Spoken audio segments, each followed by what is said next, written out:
My name is Hilda. I'm 60 years old, and what I'm about to tell you today will forever change the way you see your own family. Just 3 days ago, my own son Damien and my daughter-in-law, Melissa, pushed my husband Henry and me off a 90-foot cliff.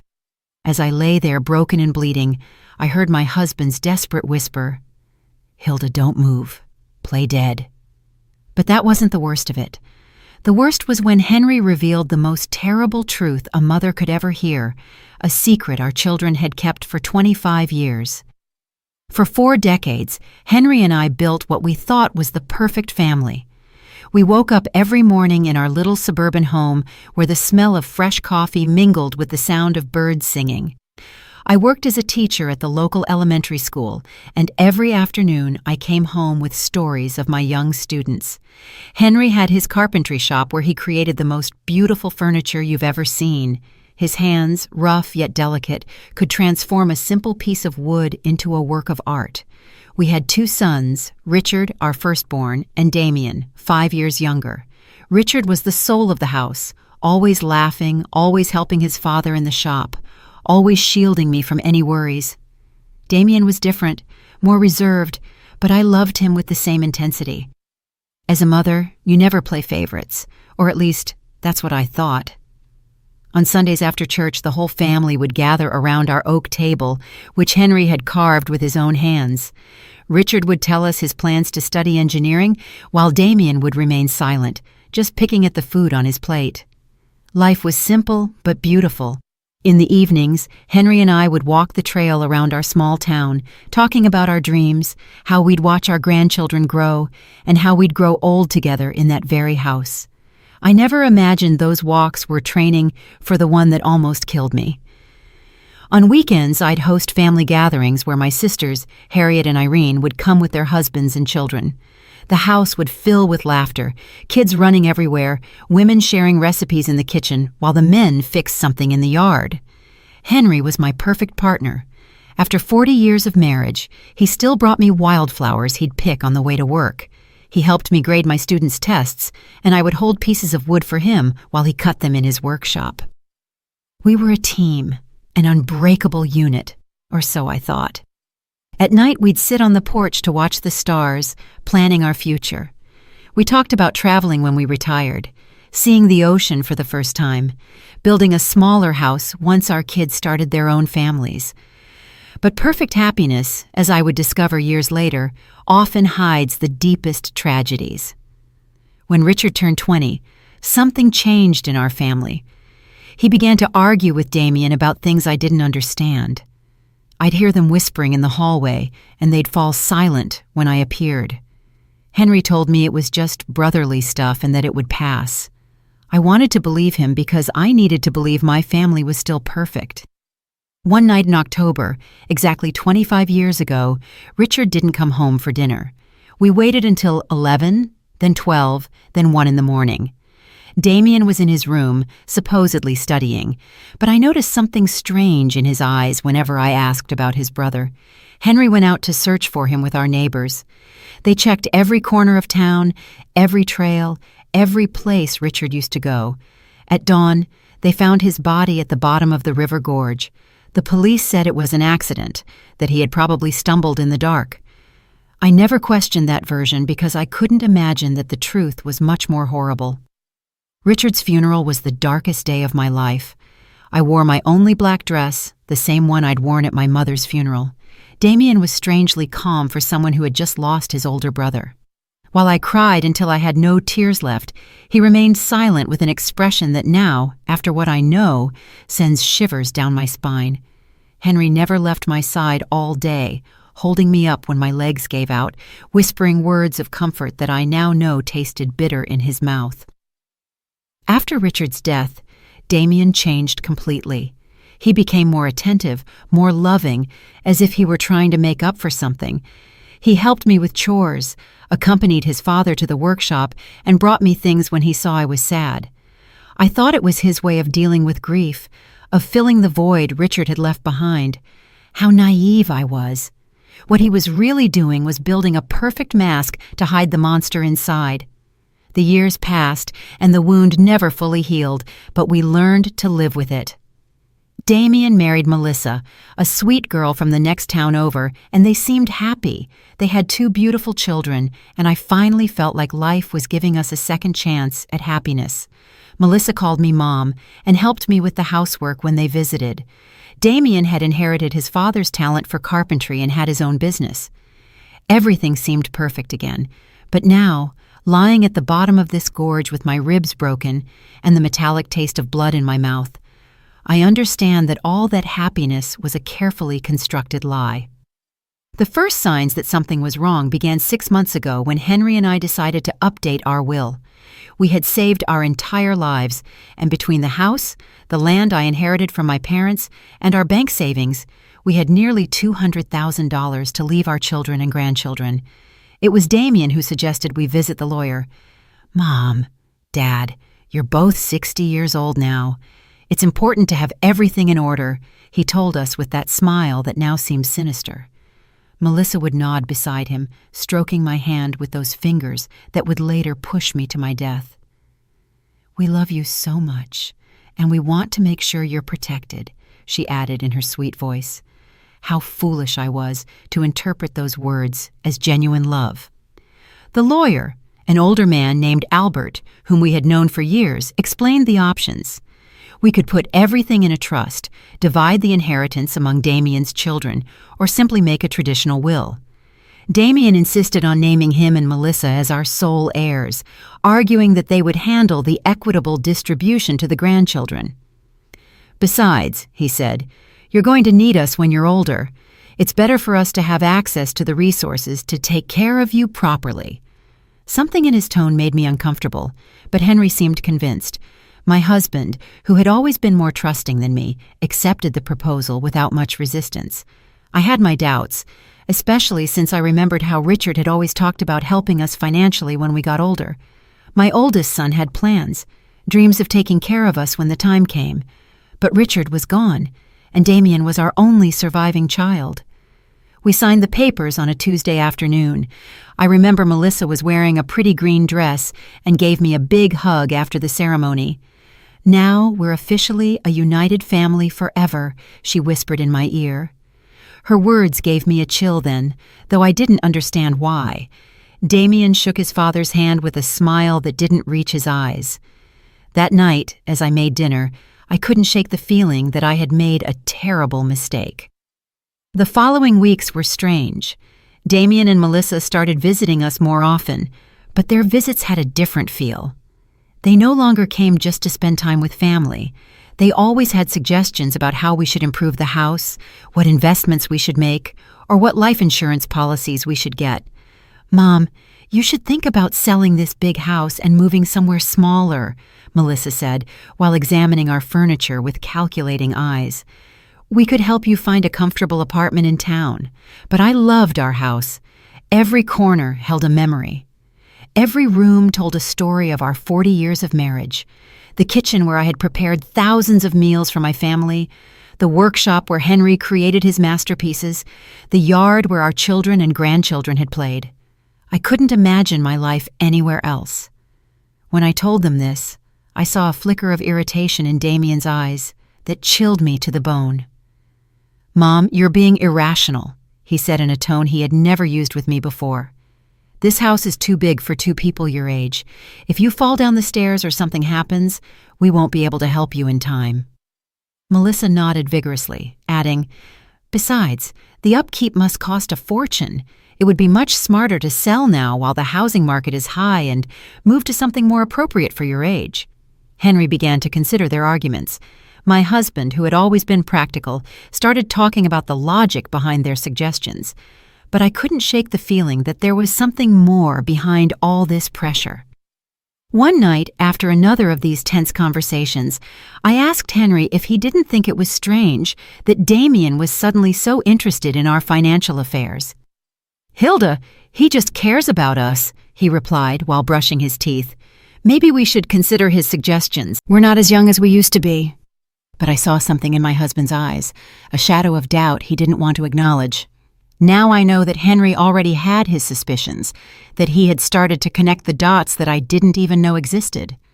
Things escalated when Damien suggested we give him power of attorney over our finances.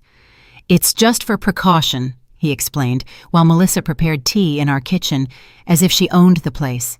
"If one of you gets sick or has a health issue, we can manage your affairs without legal complications." The way he said it, so naturally, so logically, it almost convinced me. But there was something about his insistence that made me nervous. I couldn't sleep that night. I stayed awake staring at the ceiling, listening to Henry's breathing beside me, trying to understand why I felt so uneasy. The next day, I decided to call my sister Harriet for advice. Harriet had always been sharper than me, more suspicious of people's intentions. When I told her about Damien's pressure, she was silent for a long moment. "Hilda," she finally said, "doesn't it seem strange to you that Damien is so anxious to control your money? I mean, he has his own business, he's doing well financially. Why would he need so much control over your finances?" Her words hit me like a slap. She was right. Damien had never seemed to have financial problems, had never borrowed money, had never shown any signs of needing our financial help. That afternoon, when Damien came for another of his talks about our future, I decided to confront him directly. "Son," I said as we sat in the living room, "why is it so important for you to have control over our financial affairs? Your father and I are still in our right minds." His reaction was immediate and telling. His face hardened, and for a moment I saw something in his eyes that reminded me of someone else, something cold, calculating, and dangerous. "Mom, it's not about control," he responded in a tense voice. "It's about love, care, and family responsibility." But the way he said family responsibility sounded more like a threat than an expression of affection. Melissa, who had been silent until then, intervened with her sweet but firm voice. "Hilda, we just want what's best for you. It's painful to see you worry about things we could easily handle." That night, after they left, Henry and I had our first serious argument in years. He thought I was being paranoid, that I was looking for problems where there were none. I insisted something wasn't right, that our son's behavior had changed too much. "Henry," I said as we washed the dishes, "do you remember what Damien was like before Richard died? He was different, more distant, more... I don't know how to explain it, but there was something about him that scared me." My husband stopped washing the plate in his hands and looked at me intently. In his eyes, I saw something I hadn't seen before. Recognition. "Hilda," he said in a very low voice, "there are things about Richard's death that I never told you." My heart began to pound so hard I thought it would beat out of my chest. Henry's words hit me like a lightning bolt. "What about Richard's death?" I asked with a trembling voice. My husband sat heavily in one of the kitchen chairs, the same table where we had shared thousands of family meals, where Richard used to do his homework, and where Damien had always remained silent. Henry ran his hands over his face as if he were trying to erase the memories that had tormented him for 25 years. "The night Richard died," he began in a broken voice, "Damien wasn't in his room studying like he told us. I saw him leave the house around 8 o'clock. I followed him because something about his attitude worried me. He'd been very strange those days, more aggressive, more resentful." My husband paused, looking at his hands as if the terrible truth he had kept for so long was written on them. "I saw them arguing by the gorge, Hilda. I heard them screaming horrible things at each other." My world began to spin. "What were they arguing about?" I whispered, even though part of me no longer wanted to know the answer. Henry looked up, and I saw tears in his eyes, tears he hadn't even shed at our oldest son's funeral. "About the inheritance, Hilda. Damien was furious because Richard was the oldest, because according to family traditions, he would inherit most of our assets. But there was something more, something about money that Richard had found." "What money?" I asked, feeling the ground vanish beneath my feet. Henry sighed deeply before continuing. 3 days before he died, Richard came to talk to me in the workshop. He had discovered that Damien had been stealing money from the family savings account. Small amounts at first, but then larger sums. Richard had proof. He'd been investigating for months. My mind refused to process what I was hearing. My youngest son, the one who had been so attentive after Richard's death, the one who helped and cared for us, had been stealing from us since before his brother died. "Why didn't you ever tell me?" I accused Henry, feeling the betrayal multiply twofold. "Because when I got to the gorge that night, it was already too late," he replied in a choked voice. "I saw Damien standing next to Richard's body. Our youngest son was trembling, crying, and repeating over and over, 'It was an accident! It was an accident!' He looked at me with those desperate eyes and begged me to help him. 'Dad,' he said, 'Richard tripped when he was trying to hit me. I just defended myself and he lost his balance.' Tears ran down my cheeks uncontrollably. 'But you believed him,' I murmured, even though I already knew the answer. Henry nodded slowly, with an expression of guilt that had gnawed at him for decades. 'He was my son, Hilda.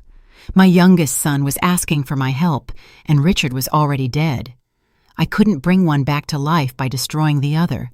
I thought it was really an accident, that Damien had learned his lesson, that he would become a better man after this.' 'And the stolen money?' I asked, needing to know every detail of this nightmare. Damien promised he would pay it back little by little, that he had taken the money to invest in a business that had gone wrong. He swore he would never do something like that again. And I believed him, Hilda. God forgive me, but I believed him because I needed to believe my son wasn't a killer. I got up from the table, stumbling, holding onto the wall so I wouldn't fall. Everything I had believed about my family, about my surviving son, about the last 25 years of my life, was a lie. 'Did he pay the money back?' I asked, although I already knew the answer from the look on Henry's face. 'Never,' he replied. 'In fact, he kept stealing. Small amounts that I pretended not to notice because confronting him would mean admitting I had covered up a murder. I became his accomplice, Hilda. Every time I stayed silent, every time I pretended not to see the bank accounts dwindle, I became more of his accomplice. The horrible reality began to take shape in my mind. That's why he's so interested in controlling our finances now,' I murmured. 'It's not because he cares about us. It's because he wants to finish what he started 25 years ago.' Henry nodded gravely. 'And there's something else, Hilda. Something I just discovered a few weeks ago.' 'What else could there be?' I asked, feeling like my heart couldn't take any more revelations. Henry went to his desk and pulled out some papers he had been hiding under other documents. 'I've been discreetly investigating Damien's finances. His carpentry business isn't doing as well as he wants us to believe. In fact, he's on the verge of bankruptcy. He owes more than $100,000 to several banks and suppliers.' The papers trembled in my hands as I read the numbers. Damien wasn't the successful man he pretended to be. He was a desperate failure who had been living on lies and stolen money for decades. 'Does Melissa know all this?' I asked, remembering her sweet smile and loving hugs. 'I'm sure she does,' Henry replied. 'I've noticed how she directs the conversations when they talk about our money, how she asks specific questions about our savings, the value of the house, our life insurance policies. They aren't innocent questions, Hilda. They are questions from someone calculating exactly how much our death is worth.' That sentence chilled me to the bone. 'Our death,' I repeated in a whisper. It was the first time I had considered that Damien might want to cause us physical harm. Until that moment, I thought he just wanted to rob or cheat us. But if he had killed his own brother for money, what would stop him from killing his parents for the same reason? 'Henry,' I said, grabbing his hands, 'we have to go to the police. We have to tell them the truth about Richard and about what's happening now.' But my husband shook his head with a look of hopelessness that broke my heart. 'With what evidence, Hilda? I'm an accomplice to covering up a murder. If I talk now, I'll go to jail too. And besides, who's going to believe an old man of 65 who has been keeping this secret for 25 years? He was right. Do we just wait for him to kill us like he killed Richard? We're going to be very careful, Henry said, trying to sound more confident than he really was.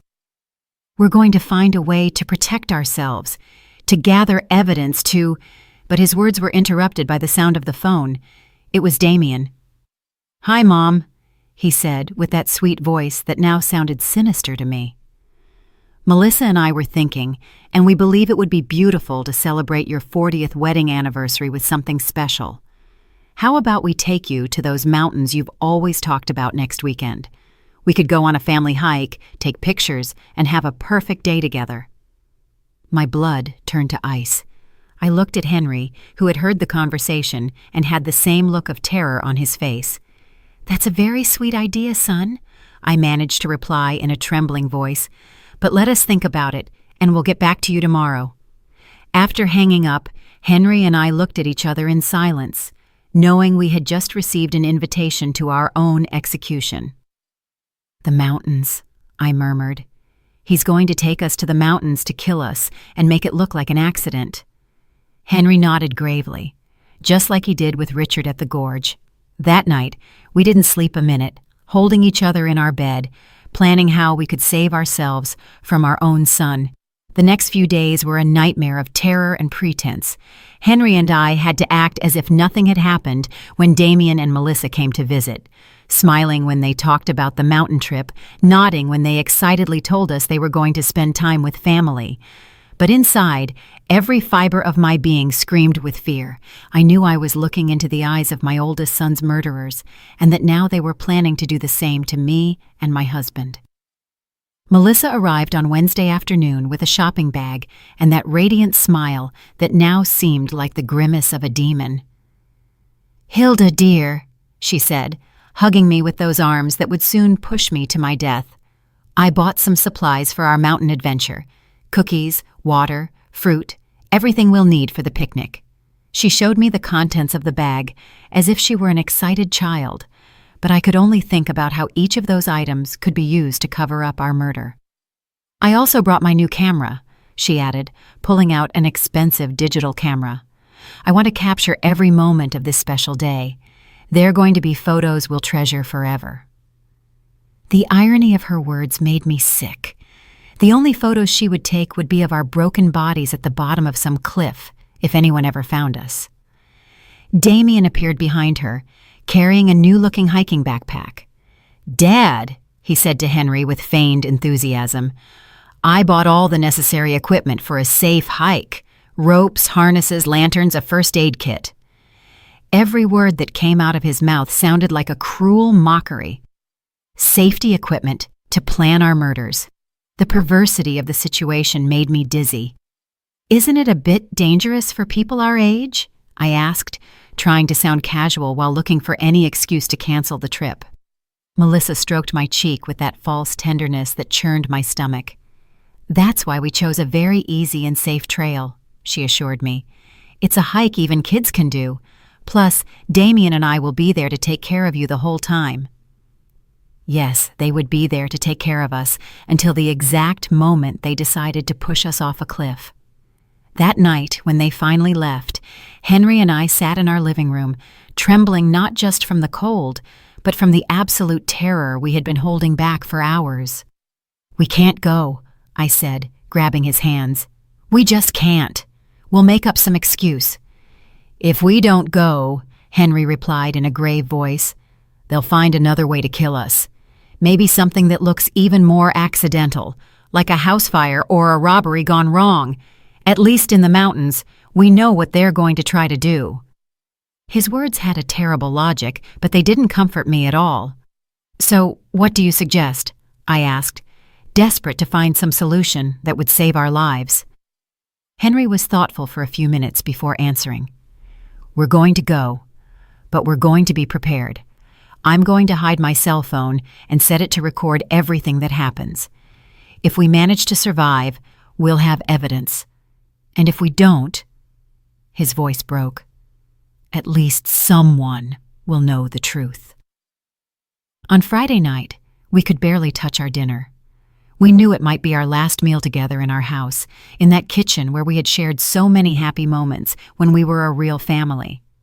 Henry reviewed his will one more time, making sure that if something happened to us, at least Damien wouldn't get everything without there being some record of our suspicions. "I wrote a letter," he confessed, pulling a sealed envelope from his desk. "It's addressed to your sister Harriet. In it, I explain everything we know about Richard's death and what we believe Damien plans to do to us. I hid it in the place where we keep our important documents. If we don't return from this trip, at least she'll know where to look for the truth." That night we went to bed, holding each other, whispering words of love that could be our last. "If something happens to me," Henry said, "I want you to know that these 40 years with you have been the best of my life. Despite everything, despite the mistakes and the secrets, I love you more than my own life." I cried in silence, memorizing the rhythm of his breathing, the warmth of his body, the smell of his skin. Saturday dawned with a clear sky that seemed to mock our situation. Damien arrived early, whistling a cheerful tune that chilled my blood. "Morning, lovebirds," he called from the front door. "Ready for your big adventure?"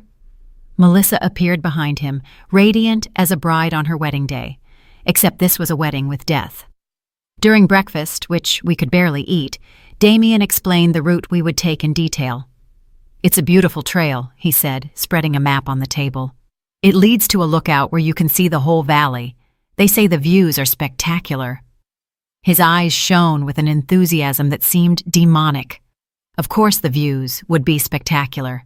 They would be the last we would see in our lives.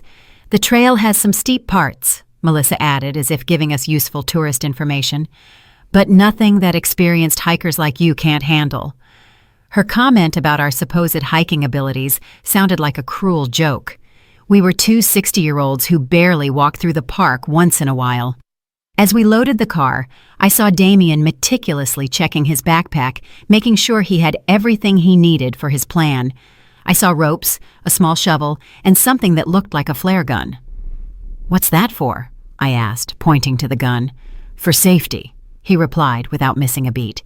"If we get lost or something goes wrong, we can send a distress signal."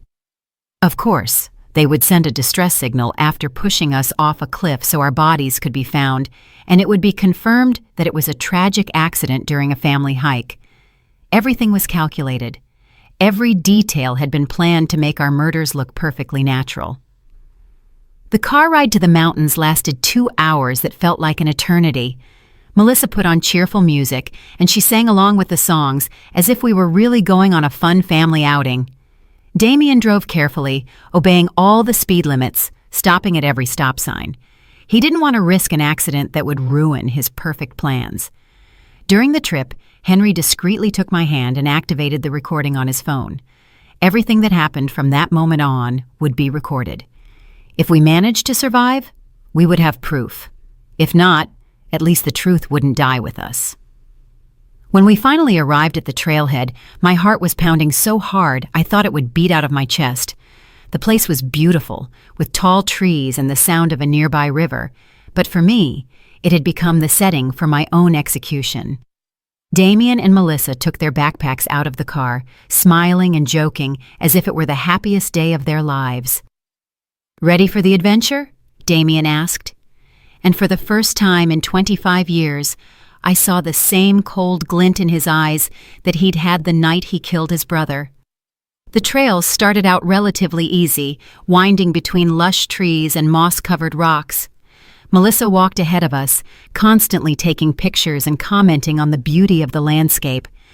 "Look at those wildflowers!" she exclaimed, pointing toward bushes full of yellow blossoms. "And that beautiful bird!" Her performance was perfect, that of a loving daughter-in-law enjoying a special day with her in-laws. Damien walked behind us, supposedly to make sure we didn't fall behind, but I could feel his eyes on our backs like daggers. Every time I turned to look at him, he smiled with that grin he had perfected over 25 years of lies. "How are you doing, Mom and Dad?"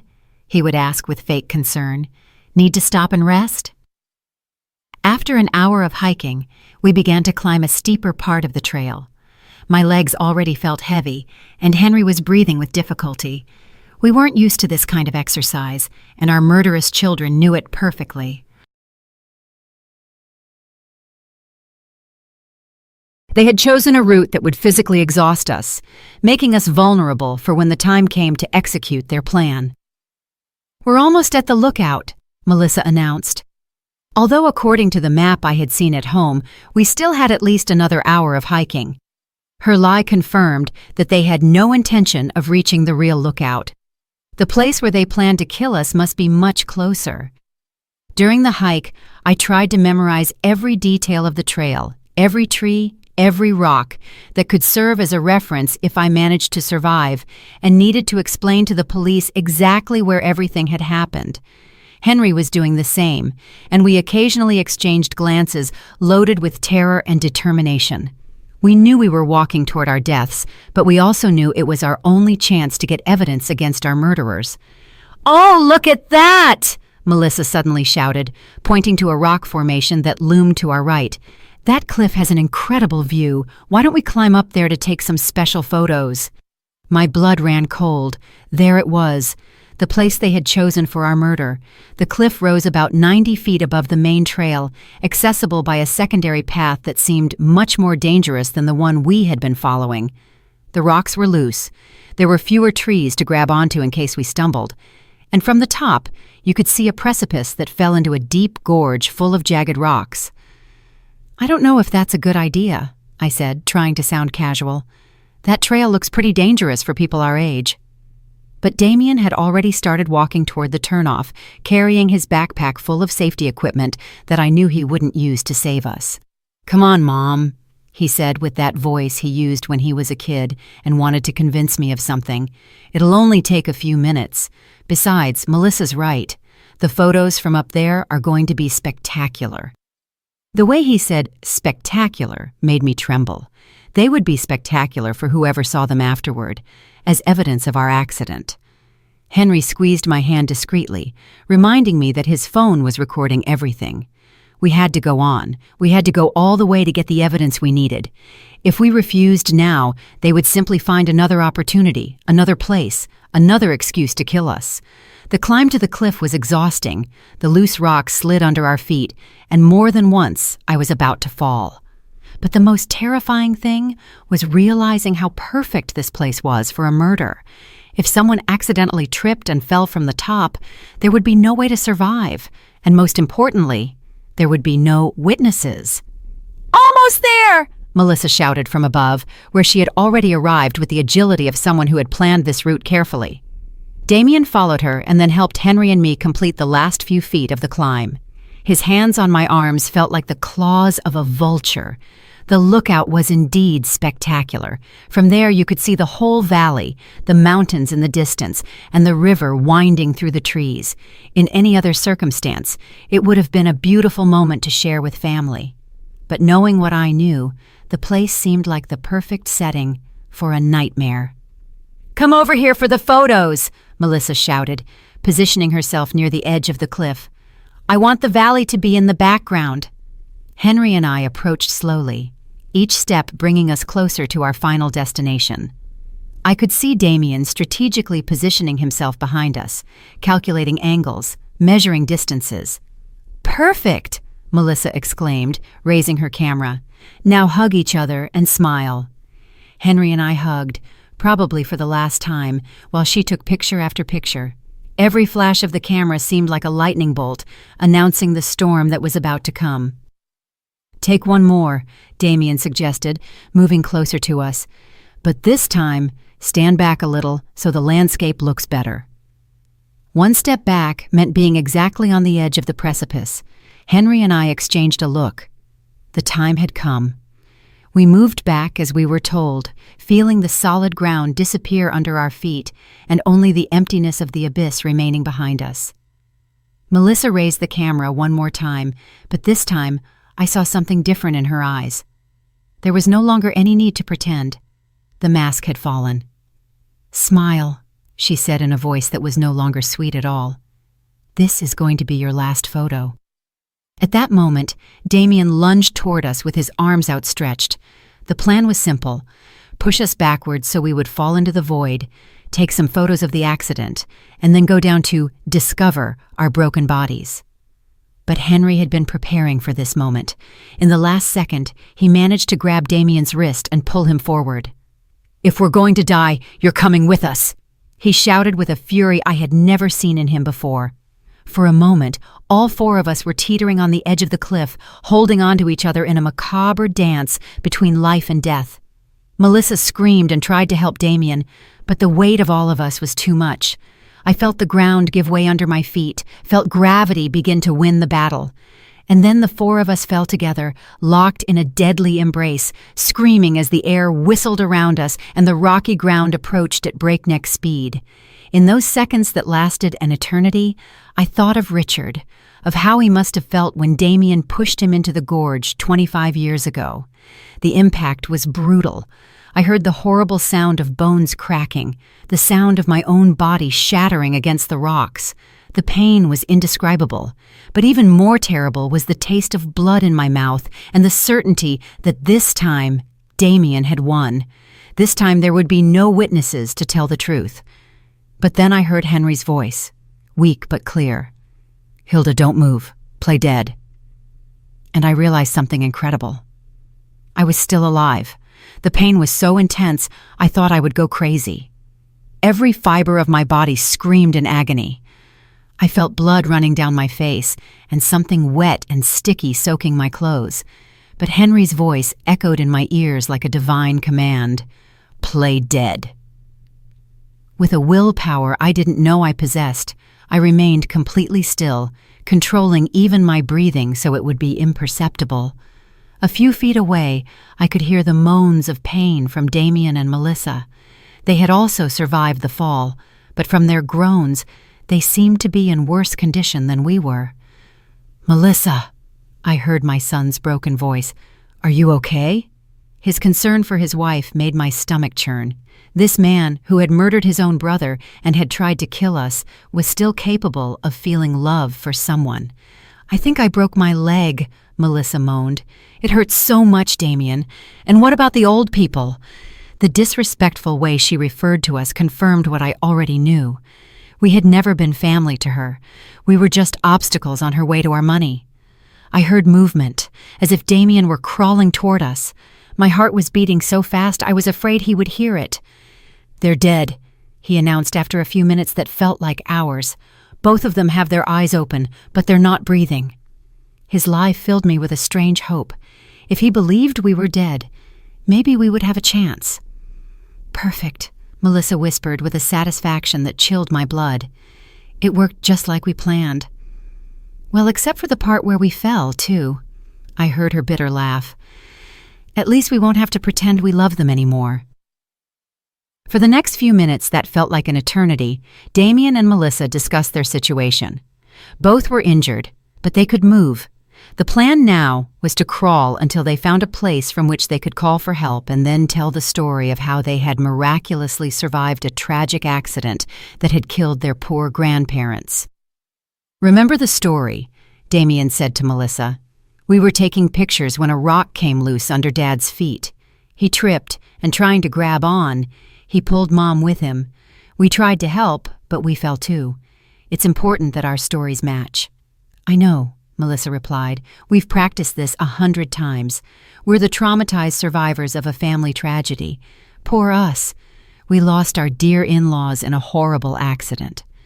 Her performance was so convincing that if I hadn't lived the truth, I would have believed every word. Gradually, their voices faded as they crawled toward what they hoped would be their salvation. When silence finally fell, Henry whispered my name so low I could barely hear it. "Hilda, are you okay?" I answered in the same whisper, confirming that I was alive but terribly injured. "My left leg is broken," he told me in a voice choked with pain, "and I think I have a few fractured ribs. What about you?" I did a mental inventory of my body. I felt a stabbing pain in my right arm.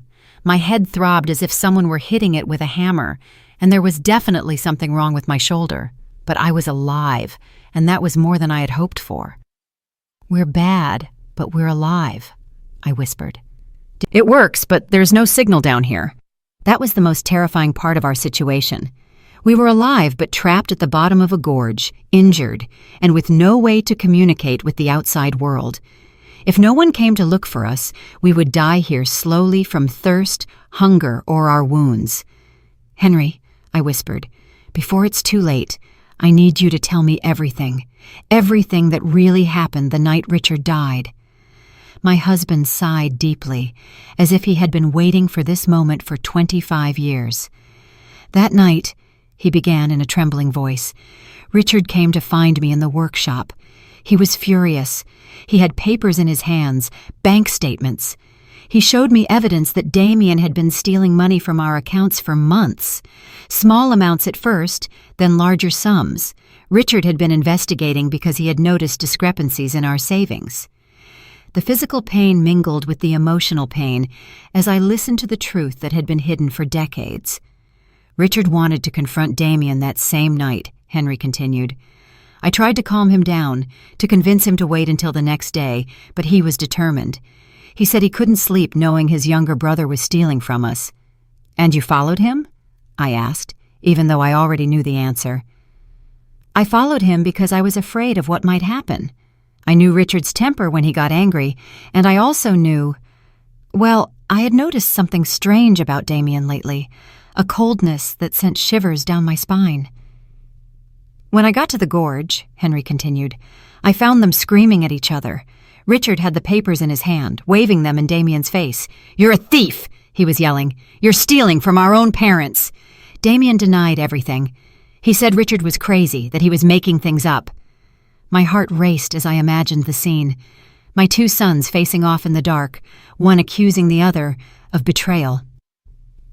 "What happened next?" Henry paused for a long time before continuing. "Richard told him that if he didn't return the money and confess everything to us, he would tell us the truth himself. Damien went berserk. He yelled that Richard had always been the favorite, that he had always had everything easy, that it was time for things to change." And then Henry's voice broke. "Damien pushed Richard. It wasn't an accident. He pushed him with all his strength, deliberately. I saw Richard trying to keep his balance, saw his arms flailing desperately, looking for something to grab onto. But it was too late."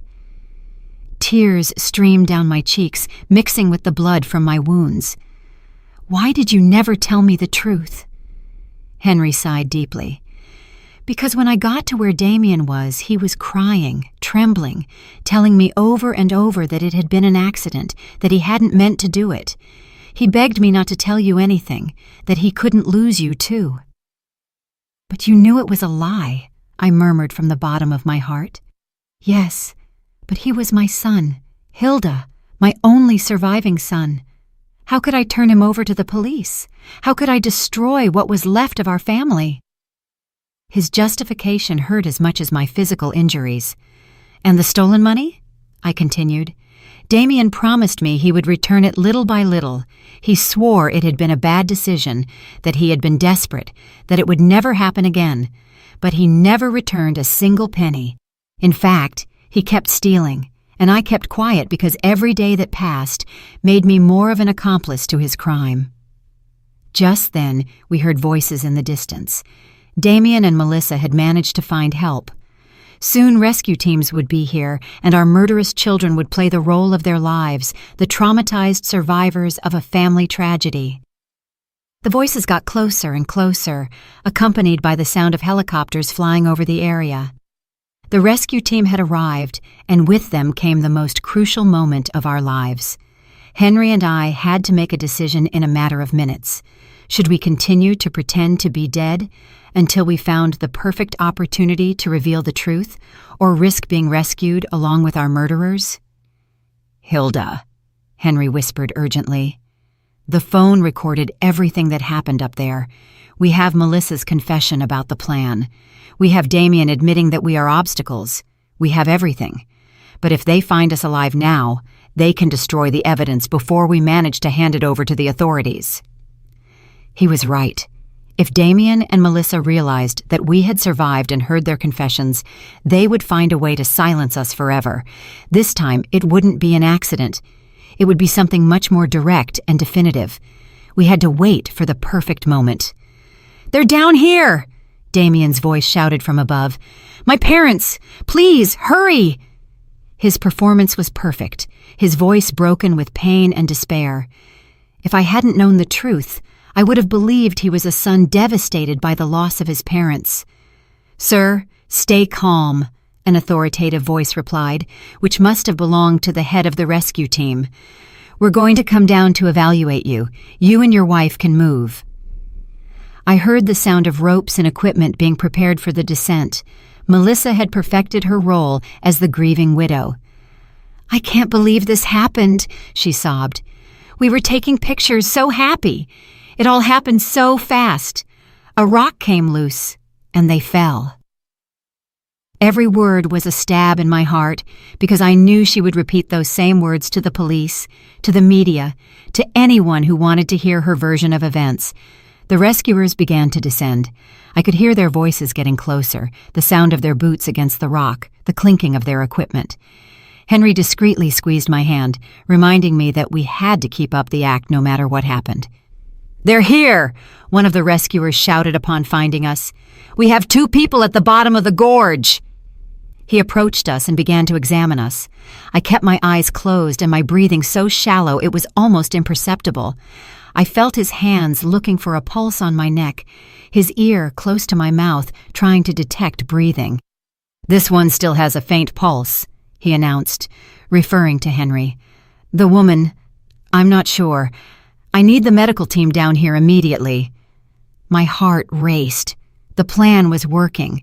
They would believe that Henry was on the verge of death but still alive, while I would be close enough to death to not be an immediate threat.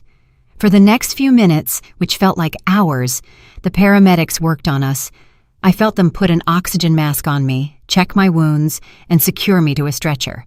The whole time I had to fight against every instinct in my body that screamed at me to open my eyes, to ask for help, to stop pretending.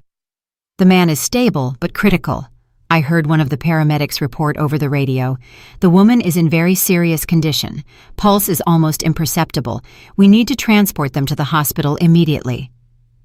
Perfect. They would take us to the hospital where we would have the opportunity to talk to the authorities without Damien and Melissa being able to silence us.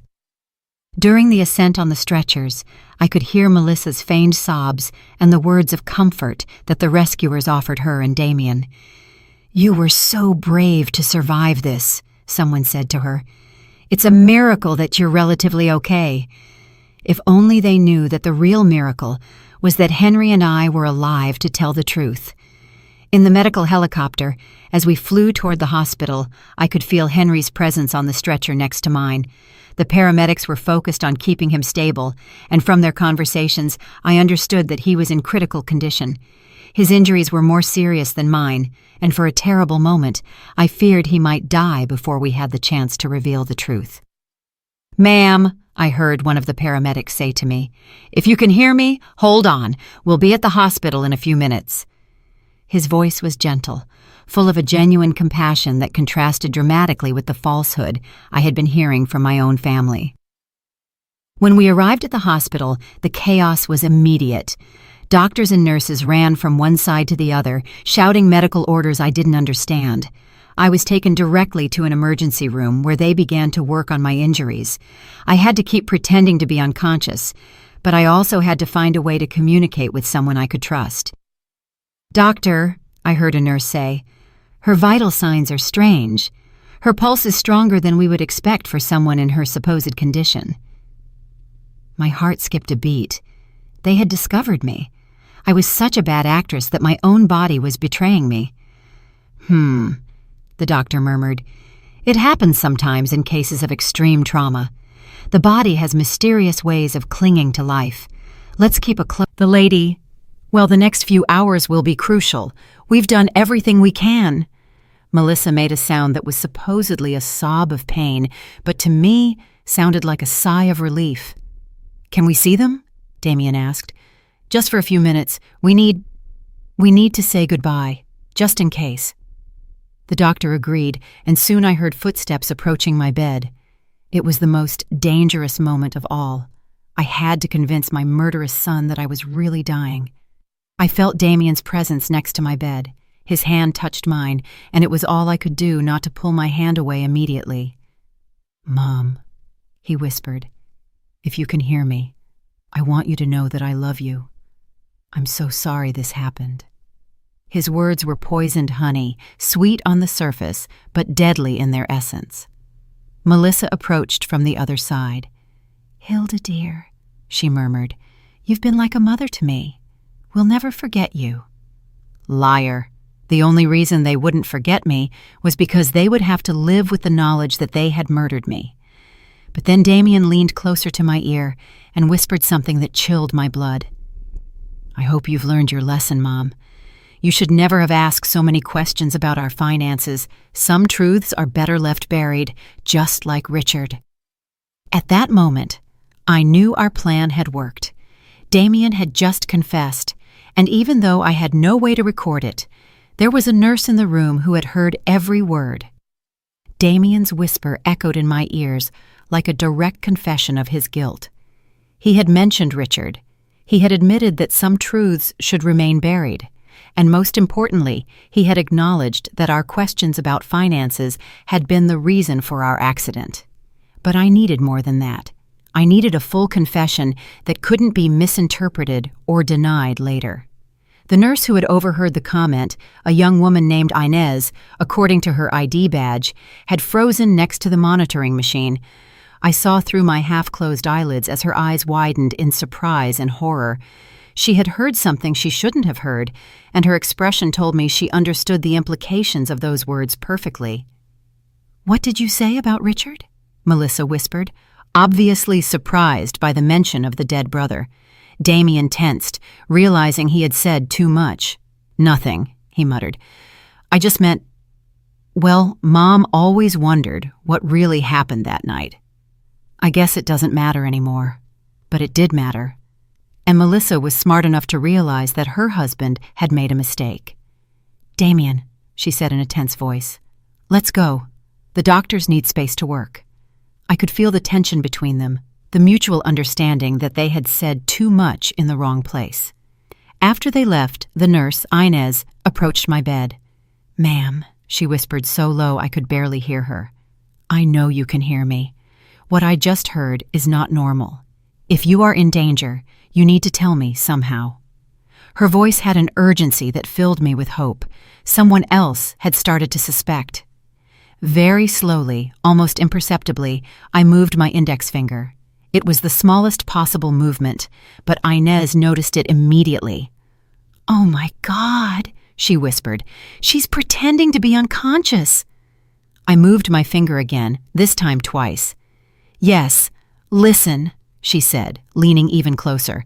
"I'm going to pretend I'm checking your monitors. If you are in danger from those people who were just here, move your finger 3 times. Without hesitation, I moved my finger 3 times. Inez gasped. "They did this to you?" 3 more movements. The nurse moved away from my bed and pretended to check my IV while she processed what she had just discovered.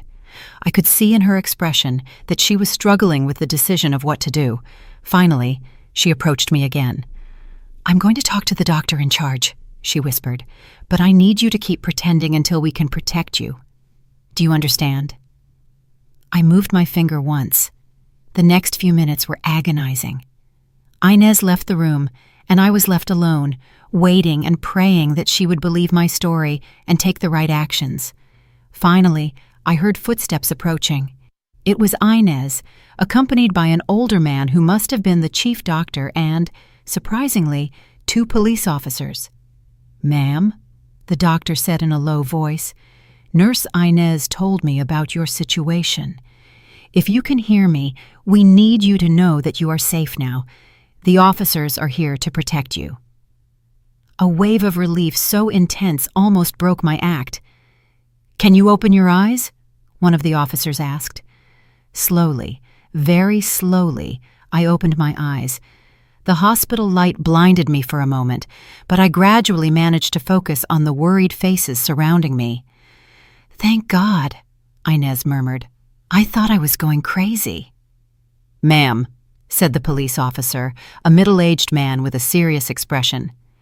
"I'm Detective Johnson. We understand you may be in a very dangerous situation. Can you tell us what really happened on that mountain?" My voice came out as a raspy whisper after hours of pretending to be unconscious. My son and his wife pushed us." The next few hours were a whirlwind of statements, recordings, and revelations. I told Detective Johnson everything I knew: Richard's death, Damien's thefts, the pressure to change our will, and finally the plan to murder us on the mountain. But the most important thing was the recording on Henry's phone. "Your husband has recorded evidence?" the detective asked, his eyes gleaming. "Yes," I replied. "Everything is on his phone. The confessions, the plans, everything." The detective immediately went to the room where Henry was being treated. Henry had regained consciousness an hour after me, and when the detective explained the situation, he handed over his phone without hesitation. "Here's everything," he said in a weak but firm voice. 25 years of lies and the truth about what happened today." While the police technicians analyzed the recording, Damien and Melissa remained in the waiting room, playing their part as devastated family members to other hospital visitors. They had no idea that their careful performance was about to end forever. "The recording is clear," the detective announced after an hour. "We have explicit confessions about Richard's murder, admissions about stealing money, and direct evidence of premeditated attempted murder against you two. It's more than enough to arrest them." "But are you going to arrest them here?" I asked, concerned about our safety. "If they realize we're alive and talking." The detective nodded, understanding my concern. "We already have officers in position. As soon as we have the arrest warrant signed, we'll take them in. In the meantime, you are both under police protection." The irony of the situation was not lost on me. Damien and Melissa were down there, probably talking to other patients' relatives, receiving condolences for our deaths, planning how to handle our funeral and inheritance. They had no idea that upstairs in the hospital rooms, we were tearing down their carefully constructed world of lies. "Is there anything else?" the detective said, pulling out a folder of papers. "After hearing your story, we investigated your son's finances. Not only is he bankrupt, as you suspected, but he also owes money to some very dangerous people, unofficial lenders who don't take excuses." My blood ran cold. "You mean that we weren't just inconvenient to him?" "He confirmed it," the detective said. "You were his only salvation. With your inheritance, he could pay off his debts and start over. Without you, he would probably be dead in a few weeks." That revelation added a new dimension to the betrayal. He hadn't just seen us as obstacles.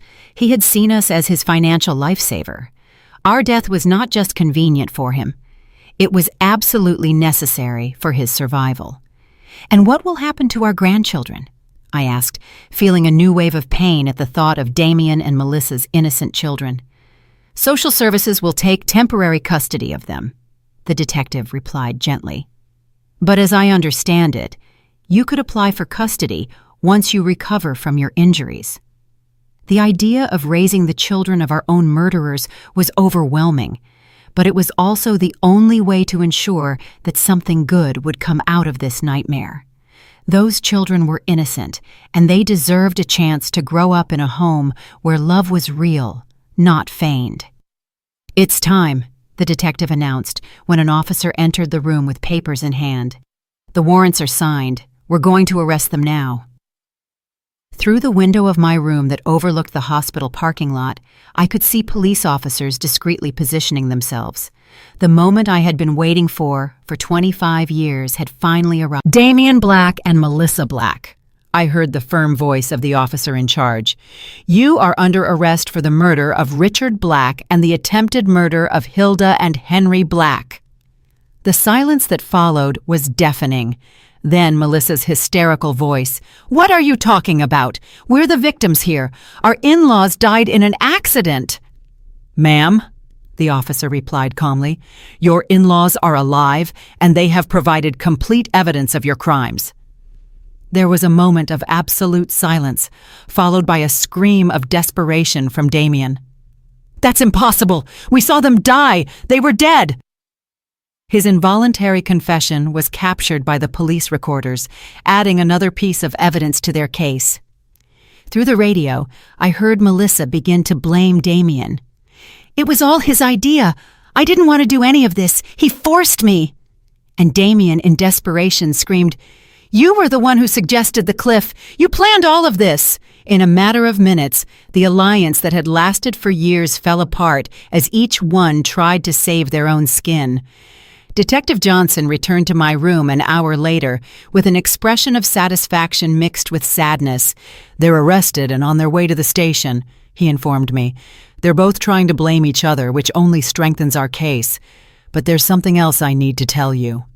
What else? I asked, though I wasn't sure my heart could handle any more revelations. During the arrest, we found this in your son's backpack, he said, showing me a small digital recorder. Apparently, he had been recording his conversations with you and your husband for the past few weeks, probably looking for evidence that you suspected something. My blood ran cold. What does that mean? The detective sighed. It means he knew you were starting to discover the truth. The trip to the mountain wasn't a spontaneous decision. It was a direct response to your suspicions. In one of the recordings, you can clearly hear Melissa telling him, We have to act fast before they go to the police. The depth of the planning and the coldness of the calculation took my breath away. They hadn't just planned to kill us. They had been monitoring our conversations, evaluating the level of danger we posed to them. We were mice in a maze, and they had been the scientists observing our every move. There's something else, the detective continued, that we found in the investigation of his finances. Your son not only owed money to dangerous lenders, but he had also forged your signature on several documents, trying to access your bank accounts. If you had died on that mountain, he would have had immediate access to all your resources. Every new revelation was like another stab. My own son had not only planned to murder me, he had been actively stealing from me, forging my signature, and violating every principle of family trust I had tried to instill in him. How much money did he steal in total? I asked, though I wasn't sure I wanted to know. About $50,000 over the last 5 years, the detective replied. Small amounts that he thought you wouldn't notice, but which, when added up, amount to a significant sum. The money Henry and I had saved over decades of hard work, penny by penny, had been financing our son's life of luxury while he planned our murder. The following days in the hospital were a whirlwind of police interviews, visits from lawyers, and calls from news media that had picked up the story. The local press had titled the case "The Most Horrible Family Betrayal of the Decade," and reporters from all over the country wanted to hear our version of events. My sister Harriet arrived from the neighboring town, crying and hugging me as if she hadn't seen me in decades. "Hilda," she said over and over, "I always knew there was something strange about Damien after Richard's death, but I never imagined he was capable of this." Her words comforted me because they confirmed that my maternal instincts hadn't been completely blind. "And the kids?" I asked about my grandchildren, who were now in the temporary custody of social services. "I saw them yesterday," Harriet replied sadly. "They're confused, asking why their parents can't come home. They're too young to understand what really happened." The lawyer we had hired, the same Albert who had prepared our will, came to see us with news about the legal process. "The case is solid," he assured us, "with the recordings, the confessions during the arrest, and all the financial evidence. It's almost impossible for them to escape significant convictions." But then he added something that chilled me to the bone. "However, they are trying to negotiate a lesser guilty plea by claiming it was a crime of passion, not premeditated." "A crime of passion?" I exclaimed indignantly. "They planned this for weeks, bought special equipment, and chose the perfect place." Albert nodded gravely. "I know, and we have evidence of premeditation. But their lawyers are going to argue that it was a desperate decision made under extreme financial pressure." The idea that they could receive reduced sentences for their crimes filled me with fury. They had murdered Richard. They had tried to murder us. They had stolen our money for years. And now they wanted to present themselves as victims of circumstances. "What can we do to ensure they get what they deserve?" I asked. "Testify," Albert replied simply. "Your testimony, combined with all the evidence, will be crucial for the jury to understand the true nature of these crimes. But I warn you, it's going to be emotionally devastating to face your son in court." He was right. The idea of looking Damien in the eyes during the trial, of listening to his lawyers try to justify the unjustifiable, of publicly reliving every moment of this nightmare, was overwhelming. But it was what I had to do for Richard, for us, and for my grandchildren who deserved to know the truth about their parents. 3 weeks after the arrest, Henry and I were finally able to go home. Our wounds had healed enough to allow us to move, although he still needed crutches, and I had my arm in a sling. The house felt strange, as if it were the set of a play after all the actors had left. Everything was exactly as we had left it on the day of our family outing. The breakfast dishes were still in the sink, the bed was unmade. The flowers Damien had brought me that week were still on the kitchen table, now withered and dead. It was as if time had stopped at the moment our normal lives ended forever. "Do you think we'll ever be happy again?" I asked Henry that first night back as we lay in our familiar bed. He hugged me with his uninjured arm and sighed deeply. "I don't know, Hilda," he said, "but we're alive. We have the truth on our side, and for the first time in 25 years, we don't have to live with secrets." The trial began 6 months later. On the day I had to testify, I looked Damien directly in the eyes for the first time since the arrest. I saw no remorse, no pain. I didn't see the son I had raised. I saw a cold and calculating stranger who had disguised himself as my son for decades. When I finished my testimony, after recounting every horrible detail of our experience, I addressed him directly from the witness stand. "Damien, I don't know who you are, but you are no longer my son. My son died the night you killed Richard, and what has been living in his place for 25 years is a monster that I unwittingly helped raise."